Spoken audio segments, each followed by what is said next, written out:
She got the word. She said, I suppose you've heard. Hey guys, I'm Chris. And I'm Mike. And welcome back to this month's No Limits, the Scot Harvath podcast. Woohoo. What's new this week, Mike? Dude, we've been really busy running our third season, the Thriller podcast. A whole lot of fun, but I'm glad to be back talking Brad Thor with you. Yes. We took a little bit of a break. Well, not you guys haven't noticed a break, but personally, we took a break reading this to cover some of the other stuff. We just crushed all of Chris Howdy's complete works on Haley Chill. I'm beginning to reread the Jack Carr verse because we're gonna all about Jack Carr next month. So if you're interested in that kind of stuff, if you like that, obviously, if you're here, you probably do. So go check out our other feed, No Limits, the Thriller Pod. Again, it's like just. We would normally run it. If this was season 1, they'd be together, but we decided we wanted to split them off. Made more sense. Dedicate this feed solely to Brad Thor and Scot Harvath. And just to reiterate that plug, we are looking to get our numbers up on the other feed. And I mean, we've covered Chris Howdy. We're doing Jack Carr. When the Terminalist TV show comes out, we're covering it there. When the Gray Man movie comes out, some of Mark Graney's books we're going to cover over there. So big stuff happening on No Limits, the Thriller podcast. If you could, help us out. Give a subscribe. Leave a rating and a comment over there. It would mean a lot. So, yes. Thanks for following No Limits. But before we get into today, we also have to thank our patrons who bring you the Scot Harvath podcast. And we got to do a patron giveaway, Mike, don't we? Yes, we do. You reminded me. I almost forgot. Let's pull up the Wheel of Names. The Wheel of Names. Everybody but Bridget. Bridget was our winner last month. And we've got a ton of books. I'm not even going to read them out. So if you are the winner, you have your choice of, I think, 9 different Brad Thor autographed books. And we're going to spin this wheel to see who wins this month. Here we go. Spinning. Oh, it's a good one. Sherry F., big winner, big friend of the pod. We love Sherry. Sherry, you're getting a Brad Thor autograph book. We will be in touch. I don't know if it's like the time delay or something, but like for some reason in my head, I was like, Sherry's going to win it.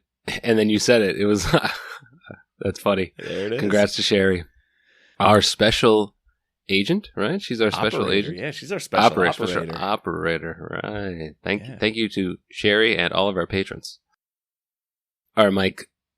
Is there any more admin, or should we just get right into State of the Union? I think we just jump right into it because this book is a good one. I want to get into it. State of the Union coming at you. And you know, Chris, I like to share my thoughts on the book in the form of a limerick. And in fact, today, it's a double limerick. There was a team leader named Gary Lawler. Assembling sleeper agents, what a baller. Russian nukes on the loose. A crazy plot to deduce. Need Scott and the boys? Just holler. Scott has a friend who we call Herman. A strong reputation. What a badass German. Tracking down Russian nukes and acting like spooks. Together, they'll exterminate the vermin. Good limerick, Mike. Yeah, limerick. I gave it. I got to work on these, but they're coming around. You're beginning to hit your stride. You know, you hit it. By the time we hit the very end of Mitrap Pod, you had it going. Yeah. You know, you're just getting into what to rhyme, what to bring up. So it'll come. It'll get there. Yeah, I peaked with Mitrap Pod. I really did peak. Yeah, maybe. Or maybe when you read poetry to Kyle Mills. Yeah, that was after that. It was all downhill. So you like to do limericks. I like to give you the what's on numbers. The Twitter sphere, the numbers. The data. Pretty good third book. And I have to say, second books are hard. Mm-hmm. We were critical of both Path as well as the third option. We had some picks to nit, although they were both decent books. Third option. Yeah, like in the Mitrap series versus the Path of the Assassin. Like, comparing second books. Sure. Now we're into third books. And I'm thinking about State of the Union, and then you had Separation of Power in the other series. Both very good books. That's and right. Like, they're coming out swinging. That's a good point. This one has a 4.21 on Goodreads, 4.6 on Amazon, very strong. Publishers Weekly says a blistering testosterone-fueled espionage thriller. Oh, yeah. The Real Book Spy says one of the best political thrillers ever written. Boom. That's big. And on the jacket cover of the book, the Chicago Tribune, I'm guessing they're calling Brad Thor this, but the heir to both Clancy and Ludlam. Woo! That's bold. That's High praise. praise, my friend. And he deserves it, I'd have to say. This book, and I like that comparison because you get the technical stuff. Like, I feel like we've gotten a little bit in Lions and a little bit in Path, but here he goes full force with explaining some of the tech and the research that he went into, especially with some of the spec ops stuff with, I'm blanking on the guy's name, but he was part of Morell's crew and, going over all this technology stuff. DeWolf, the tech guy, DeWolf. DeWolf, all the specifications into like the different ships, the submarines, the Russian boats. And then the Ludlam piece of it, like, this is kind of like it has the spy thrillerness to it, like a little bit of the Bourne aspect to it. Do you agree? Like, where, especially in the beginning, where we don't really quite know where Gary Lawler, like, what is he involved? Is he actually a bad guy? We quickly like get past that, I guess, 1/3 into the book. But when you're beginning to read this, you're like, I don't know who's good. I don't know who's bad. Scott has to find this guy. Yeah. So I guess just to read the description, America's worst nightmare has just become a brutal reality. The most unlikely terrorist enemy of all now holds all the knives against the country's throat. With both diplomatic and conventional military options swept from the table, the President of the United States calls upon America's only hope, the Navy SEAL turned Secret Service agent Scot Harvath. With the fragile peace between the world's nations shattered, Harvath must unravel a brilliantly orchestrated, fiendishly timed conspiracy latent upon bringing the United States to its knees. Teamed with beautiful Russian intelligence agent Alexandra Ivanov and a highly trained CIA paramilitary detachment, Harvath races from the corridors of power in Washington, D.C., to the streets of Berlin, to the coast of Finland, into the heart of Mother Russia herself, before returning home for a final showdown with an enemy from America's past more sinister and deadly than has ever been seen before. You know what that ending makes me think of? The Scot Harvath travel series, Traveling Heavy. Traveling Heavy, man. Although, how you mentioned, Thor here is maybe pulling from or relying on others like a Ludlam. I also see a lot of Flynn in this book. Oh yeah, no, I feel like he's hitting like a stride. Scott turns here. The character turns here. Like we get the introduction of him in Lions, and then I feel like we don't. I don't know. For some reason, Path just maybe it was the plot sort of didn't move us further into like knowing who Scott is. Who Scott is, yeah. But this one, I feel like from the get-go, we're just fully immersed into Scott. And we see him progress from, obviously, someone who follows and someone who is, brilliant Secret Service agent.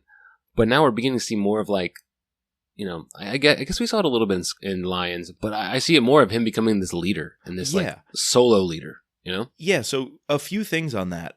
He's less funny. So it's interesting. Yes, a little bit. I think Brad's realizing to almost, I don't think downplay what he did so strongly in Lions and what he attempted to do in Path, but I think he's reining himself in a little bit, and I think it's showing a lot of discipline that's allowing the character to be taken more seriously. So I think he's less funny, but I mean, you don't want to lose. That's the essence of Scot Harvath. He's a jokester.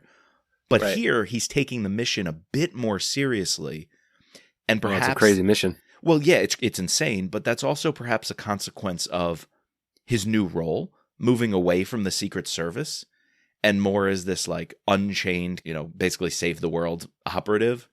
And another thing that's giving more gravity to his situation is Gary Lawler. His relationship with Gary is explored here. It makes him think back on his father. And so things that in the past would have seemed so jovial and he's just going about his business, kicking ass, Well, it's really personal here in a way that forces him to focus, not just because the mission is save the world, right? Save Right. America from nukes, but the mission is save this father figure. And Meg even says to him, Gary can't be your father. Gary's not your father. And I think that just pushes Scot to be a little more solemn and be a little more disciplined. And he's not just this loose cannon jokester running around making it up as he goes. He almost has to be a little bit more deliberate. And I feel like that's happening with Brad's writing.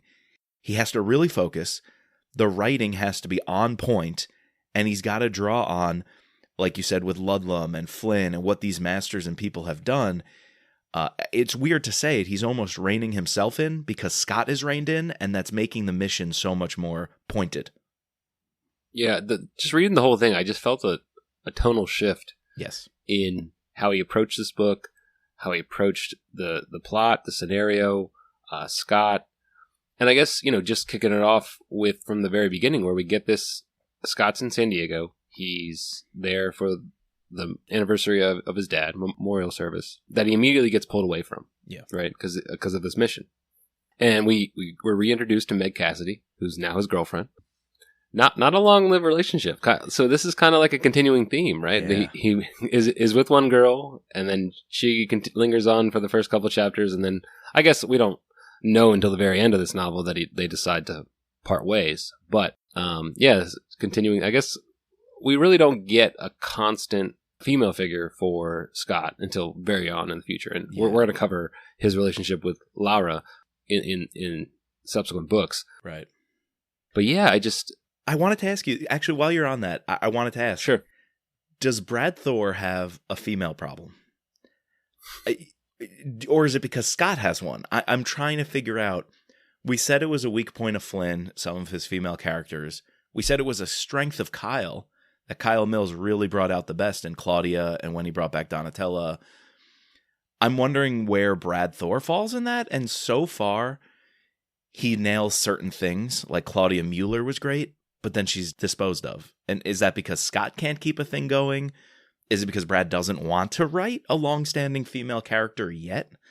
And then Meg, we felt like never really hit, yet we took so much time to go through her training last book. And to me, she just wasn't used. None of that training was used. She was just a domestic piece that thankfully gave Scot the freedom, right? She gave Scot space to do what he needed to do twice. In the beginning of this book, she says you can go. At the end of this book, she doesn't give him grief about having to go to the next mission. But shouldn't the female companion be more than a sidekick? Especially someone we spent so much page time with last book.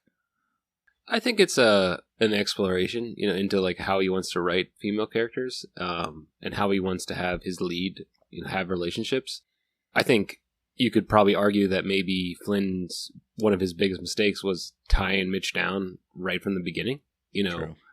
And maybe Scott doesn't want to, or Brad doesn't want to do that right off the bat. He obviously doesn't, it's sort of thinking in your head, do I like this character? Am I willing to have this character be present for multiple books? Am I bored with this character? So, and then I think at some point he realized that Scott needs to settle down, and eventually does. Yeah, I think it's just a whole, you could really tell that these first three books, this is a whole exploration into who Scott's going to be, what he's going to be long term. Yeah. But I don't think he's as bad as Flynn in terms of, like, some of the early Flynn stuff was really bad. That's true. Yeah. And actually, especially like the characters we get, and like even in this one, like I kind of liked the Alexandra character. I was going to say, that's a counterpoint against myself is he's able to write these characters really well, but maybe not follow them up. Right, that's it. Or the continuation of them. Yeah. And Alexandra comes on so strong in that first meeting. And this is the second half of the book, so we'll get there later, but you're right. She does come on strong, and she's a force to be reckoned with. So it's less how he writes them, but more how he deals with them and how he puts them in Scott's life, that I'm kind of like, I feel like we're 0 for 2, on. So we'll see. Maybe we'll explore that. He writes them very well, but seeing how they picture into Scott's life long term, he's definitely going to come around to that, like you said, in later books. So it's something to track, though, from early on to later Brad. And it could be just like what you said. It's not so much a Brad problem, but it's actually Scott's character problem. Like that is his right. problem with. Right. And there's a reason he has the name Norseman. Like Right. it was not just one Scandinavian lady; it was multiple Scandinavian ladies. So Right. And there's less talk with his character of the whole getting out. From the first book, Rapp was talking about settling down. Right. Scot Harvath never really has those deep reflections of, I want out. He actually wants to stay in the game.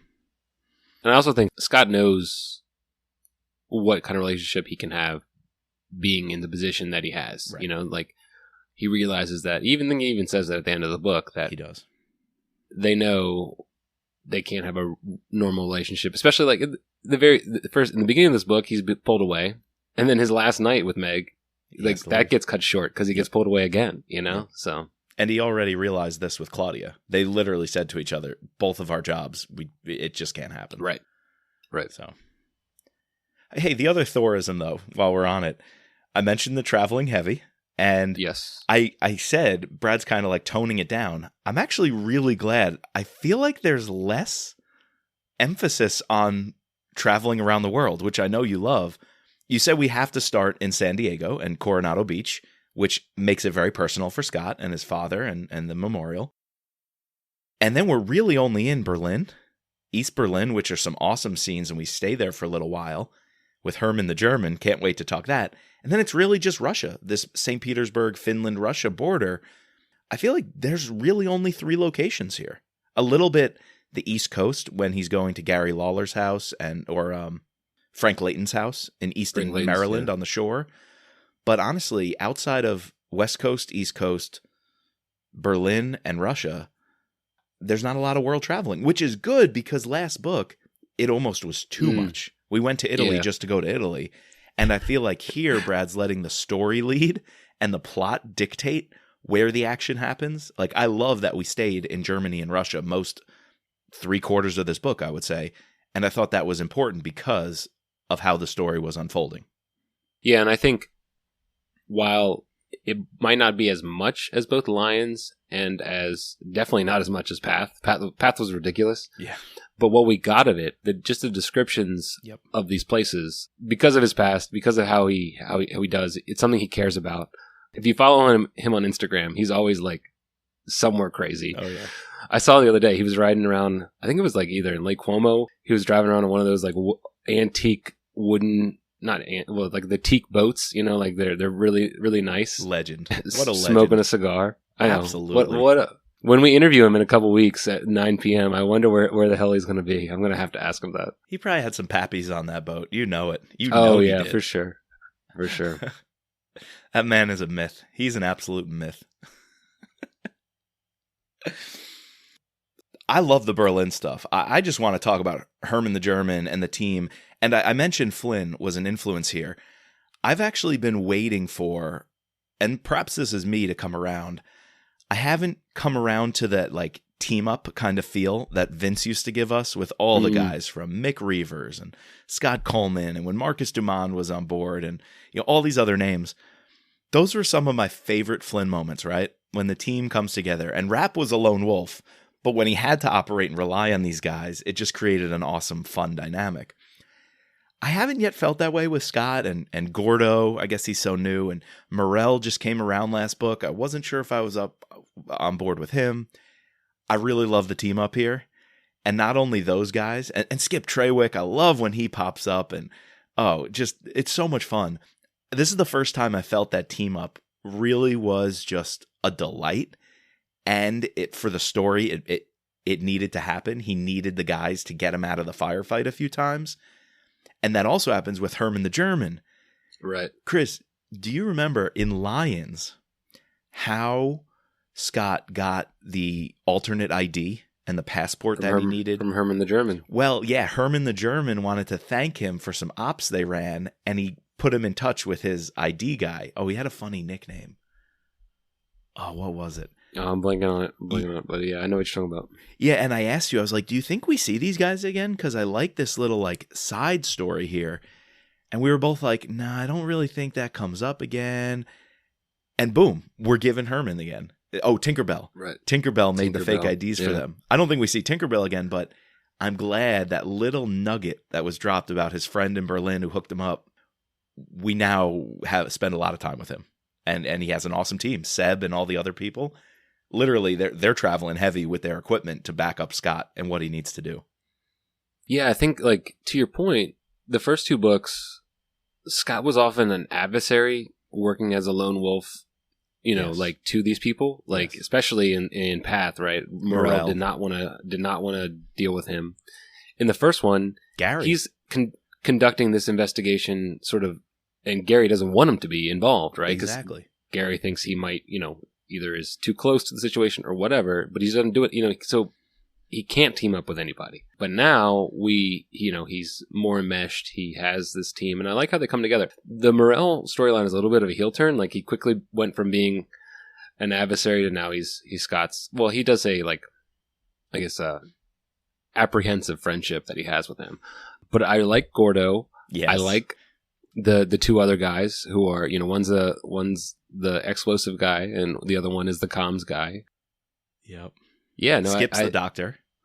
Skips the doctor. Yeah, and then we even get the appearance of the Three Stooges, his like Secret Service friends. Yes. I thought that was funny. Hollenbeck, Longo, Palmer. Love those guys. Yeah. Kate Palmer's a great character too. She seems a good friend. Oh, and she's still in charge of the presidential detail. The way Goaltender comes in. Oh yeah. Should we jump? Do you want to talk about some of the plot? That's the plot, right? We talk characters. Yeah. We got to go plot. Exactly. Yeah. So, right, we kick this off. I guess we started like sort of towards the end of the book, right? Rutledge is deciding what to do, and we get this chapter again now, knowing more information later on in the book, where he needs to decide between these two speeches that he's going to stay at the State of the Union. Hence the title of the book, right? Russia has demanded. There are all these suitcase backpack nukes in Russia. They're going to be detonated. And they realize that we can't counter against them because they have this anti-defense system, which is going to play a role later on in the book. Really, that was probably one of my favorite scenes, the U.S. or what is it? What's the Russian cosmonaut? The boat? The Gagarin. The Gagarin, yeah. That was a really cool scene. And it has these radar or these signal jammers. 4 satellite dishes. They essentially created Star Wars and the Strategic Defense Initiative. Like, we tried to bank. That's why in the end we won the Cold War, is Reagan launching Star Wars and saying we could shoot any missile out of the sky. We basically are impenetrable. Wasn't true, but it forced the Russians to spend themselves into the ground and the Soviets to tear themselves apart trying to keep up with the tech. And neither side ever really had it. But now the story is bringing us in because basically Russia's impenetrable. They've created Star Wars where any missile in the air over their airspace will be ineffective. They can shoot it down. Like, damn, that's big. That is big. And it's kind of unsettling. And the fact that they had all of these backpack nukes, but the United States knew that they were missing. Yeah. And they couldn't identify them, yet we did nothing about it. I liked it, though, because I didn't want this to be just another nuclear warhead story. Like Memorial Day with Vince Flynn could take some shtick because there's a nuke that's loose. And we got to stop the nuke. And the nuke's going to go off in Washington. It could become so cliche. But the complexities that Brad is putting in here, I also don't usually like exposition where we just get things explained to us for the sake of moving the plot along. I like when it's more creative and how it's rolled out. Yeah, what did you think of that 2-chapter scene with the president and the defense secretary with Scott? Like, it was like, wow, we're getting it all right now. That's exactly what I'm talking about. I usually would critique that. 2 chapters of just pages and pages of the higher-ups. They're just explaining to you, Russia has these nukes. They're these sleeper agents. They put them all across the U.S. They're in major cities. We don't know how to track them. Oh, and by the way, we can't threaten them because we can't hit them with nukes. I kept going deeper and deeper into it every time that was explained. And then the kicker that really brought me into it was learning that Gary Lawler was our plan B.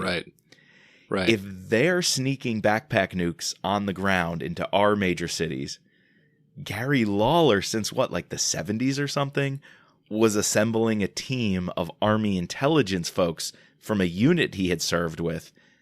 And they were the Dark Knight mission. Operation Dark Knight. They were our opportunity to sneak sleeper agents when push comes to shove, if we need to launch a retaliatory attack. So not to launch the first attack, but if we get hit and our air missiles are defended against, they're useless, Gary Lawler could activate his team to sneak into Russia with their own backpack nukes. I thought that was just insane. It's some spy versus spy stuff, and I love it. Yeah, so I guess doubling back before we find out that Gary's actually a good guy, what did you think of this whole, we get a scene with Frank Layton, right, where he doesn't know, he just got activated, right? He's like, what the hell? Like, I'm 60 years old, I can't do this. And then we also get a scene where Gary's on the run. Yep. And because Gary doesn't show up for Scott's dad's memorial service, Gary's on the run. He gets taken. And then all these scenes where, Scott has to go to Gary's house and he left in a rush and they're investigating Lawler. They don't want to know where he is and they won't tell him. And eventually the president tells them, all right, we believe he's been taken because he's our defense. But for a while we're thinking that, oh shit, is Gary a bad guy? Is it? I thought that Frank Layton at first was a Russian bringing a nuke into the United States. I thought he was the sleeper agent for Russia getting activated. Yeah, me too. I love that rug pull. When we learned he was actually one of Gary Lawler's agents who was doing the exact same thing for us against them, that was such a cool turn. And all that is happening in what, the first fourth of the book? It's like right off the bat. The first, 9 chapters. Yeah.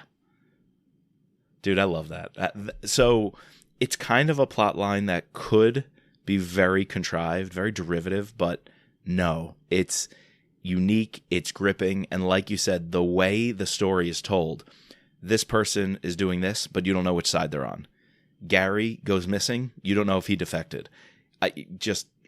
All of those complexities are hitting one after the other.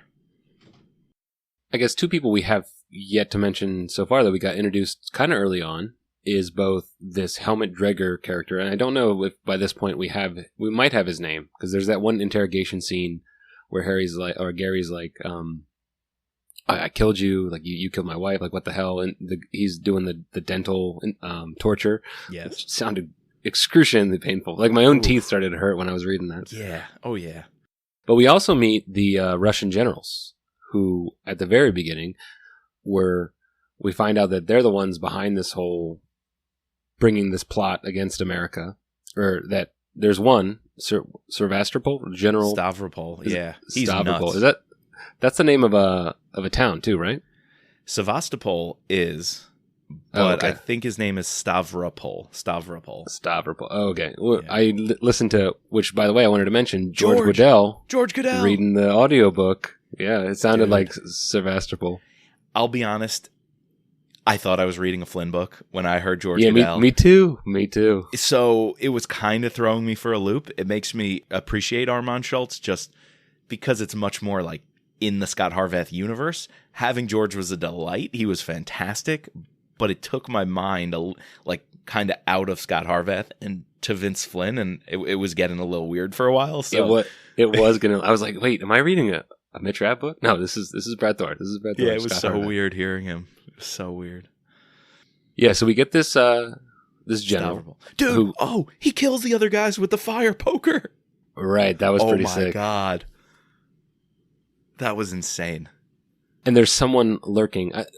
All throughout the first, 15 chapters, there's just the writing subterfuge, right? Yes. Someone's lurking, watching this meeting. We later find out that it was actually Alexandra who was tipped off investigating this general to clear her father's name. But I love how, Brad's writing is soaring in the beginning of this novel, through the whole novel, but just really well done in the first, fourth of this book. I think that's the first chapter.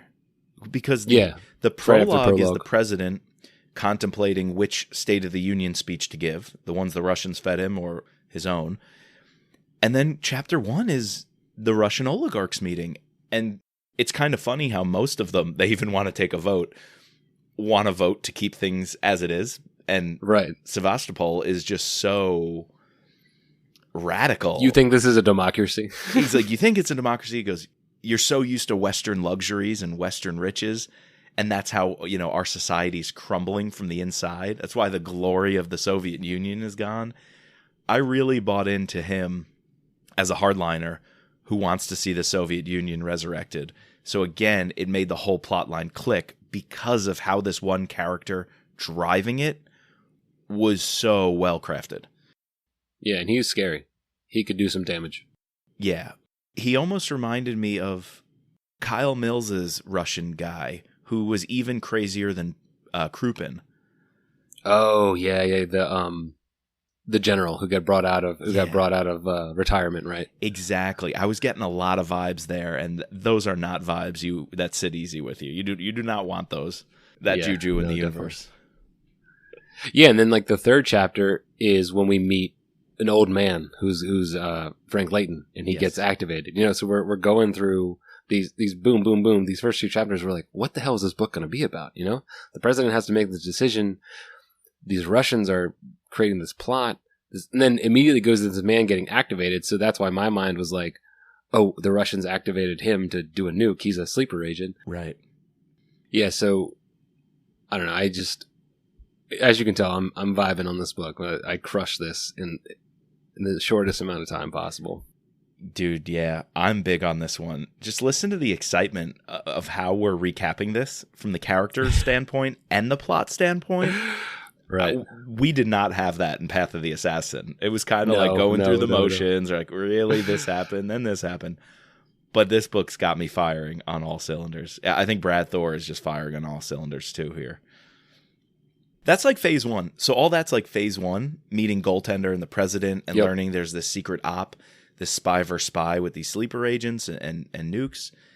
And then phase two is when Scott's actually tracing down some leads, and that brings him to his Gary. friend in Germany. Right. How does he first end up tracking them to Germany? What brings him there?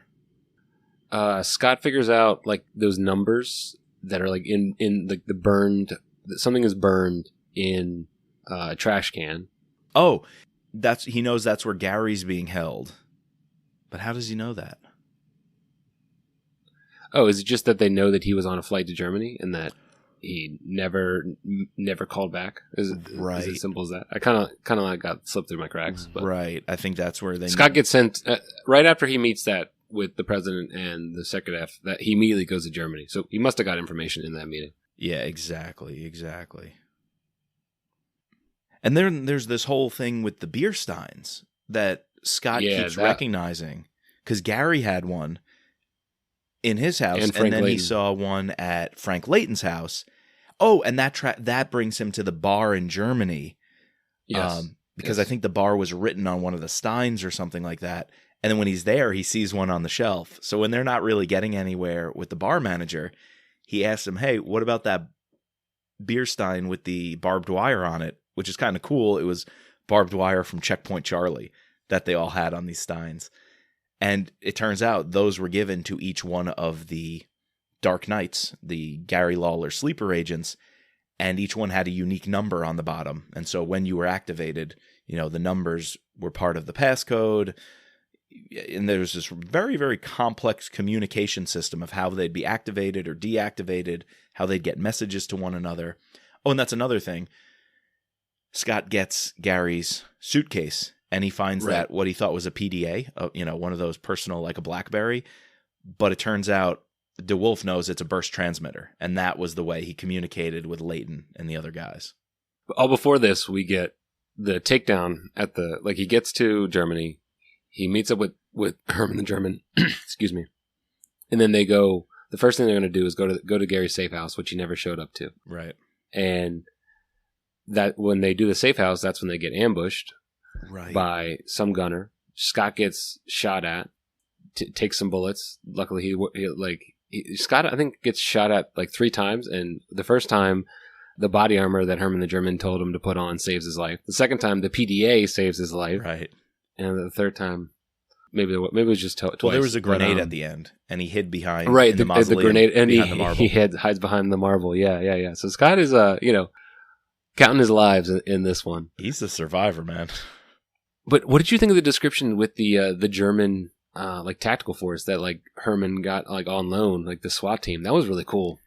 That was cool. Like that's where I was saying at the beginning, this like description of, you know, the guns they're using and like very Clancy-esque. Like we get it all throughout the, you know, just what he's using, what he's wearing, you know, the description of the stuff that's better than Kevlar for his vest. Yes. And then these guys are able to help him track down the video camera to show that Gary was actually taken. They were able to get the license plate number, which brings them to, you know, this guy. And then ultimately like you said, they go to this bar and they meet up with the bartender, and they find out this bartender scene was great. And right after they say, Alice, who the fuck is Alice? I started listening to that song. Dude, it's been in my head. It's so funny. It's been in my head for a week. I swear, for a week, I have had Who the Fuck is Alice in my head on repeat, non-stop, because of this scene. I don't know why she's leaving or where she's gonna go. I guess she's got her reasons, but I just don't wanna know. 'Cause for 24 years I've been living next door to Alice. Alice, oh that fucking Alice. Yeah, that's the code, right? The bartender knows all of Gary's team and the agents because they used to meet up there. And so if one of the agents wants to call and find out if one of their teammates is present, they'll ask for Alice. And if the bartender says, who the fuck is Alice? That means somebody's there. I love that. Right. And he says, Alice, I don't know any Alice. That means nobody's here. Oh man, I should make that the intro song. You should. 24 years just waiting for a chance to tell her how I feel and maybe get a second glance. Now I gotta get used to not living next door to Alice.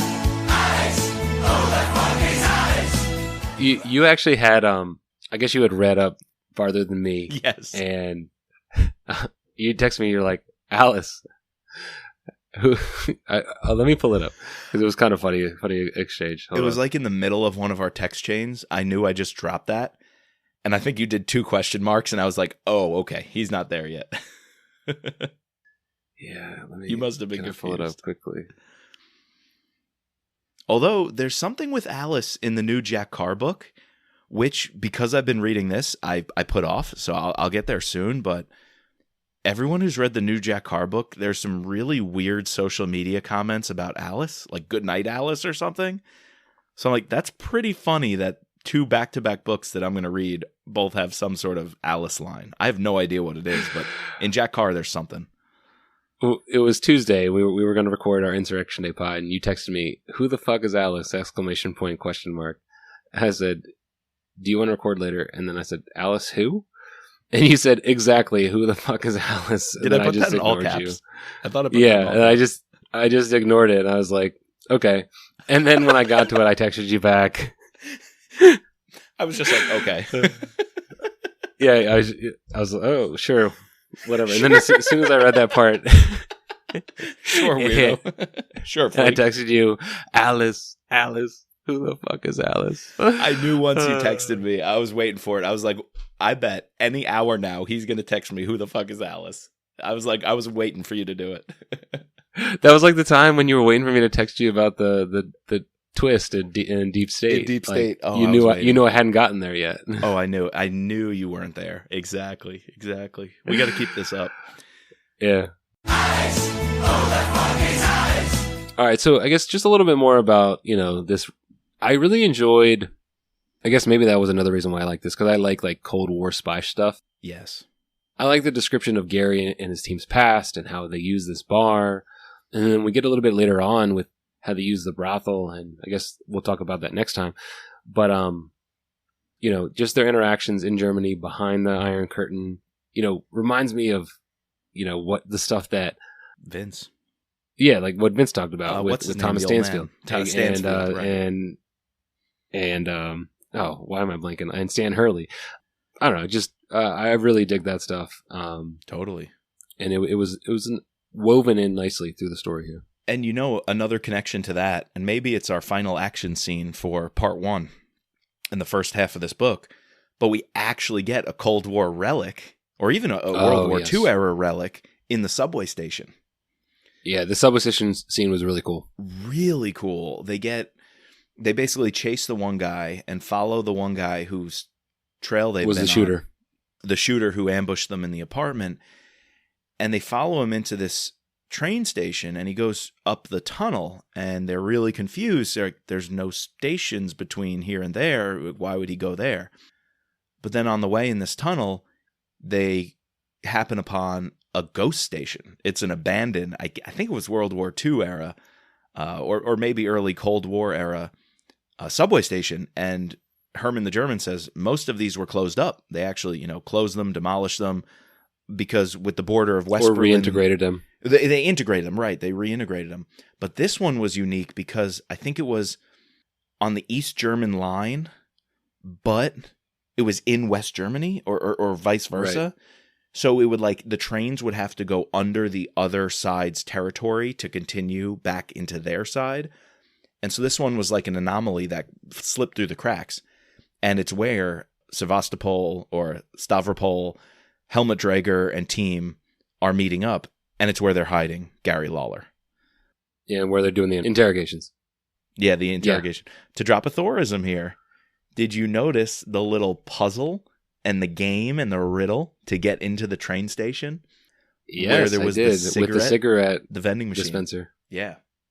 Later on, we get with the whole trying to figure out the burst transmitter, right? Exactly. Scott's rattling, trying to figure out, Scott loves puzzles. Yeah, and I guess, here he's trying to figure out, all right, what kind of cigarettes did Lennon use? And both, he's pinging off with Herman the German, oh no, he would use that, or maybe he'd use that, and the other do both of them. Then finally it pops it open. But that, just the description of that was pretty ingenious and cool to think of.